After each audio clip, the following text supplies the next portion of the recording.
Una grande innovazione che presentiamo in questa occasione è questa spatola che aiuta nell'applicazione di istinto, nella prima mano. Da una parte questa spatola è dentata e dall'altra parte è liscia. Qual è la funzione? Nella stesura useremo la parte dentata, nella lisciatura useremo l'altra parte. Cosa succede? Che questi denti permettono il passaggio esatto del prodotto necessario per la prima mano e quindi l'applicazione sarà molto più semplice e priva di problemi e di difficoltà.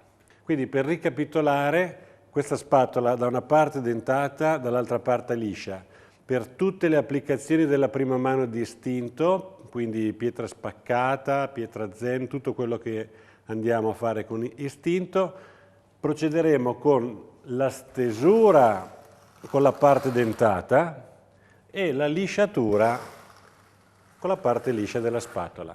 Molto più semplice l'applicazione e soprattutto uniformità di stesura che ci avvantaggia poi nella fase successiva.